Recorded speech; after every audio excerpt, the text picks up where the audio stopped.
මම දැන් අපේ ළමයිගෙන් බැනුම් අහන්න යන්නේ. මම පොඩි දෙයක් මට ඕඩර් කරා. ඒ වුණාට එතන ඒක තියාගන්න මං හිතන්නේ ඉඩ නැහැ. තිබ්බොත් එහෙම එතන වැඩක් කරන්න වෙන්නේ නැහැ. කවන්නේ බැනුම් අහන්න හරි කවන්නේ කියලා මට පහසු වෙන්න මම මේක ගත්තා. බලමු මම මොකද්ද ගත්තේ කියලා.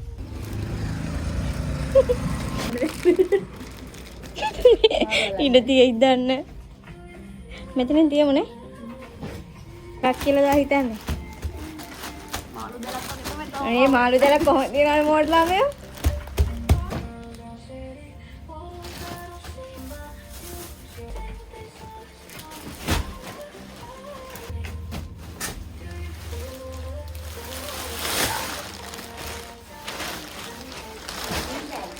අනේ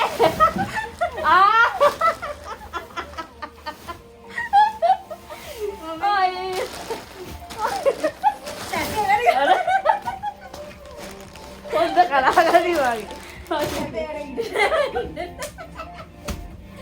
ඉඳ ගන්න බා. ඇටේ. කාලි වෙරලා පොඩක් හොඳයි. එච්චරයි අඩු. හරි මචං. සැපේ ගෙලිමේ. පුටු ඕනේ. නෑ අතර කොන්දට සනීපයි හරි. නිදාගන්න.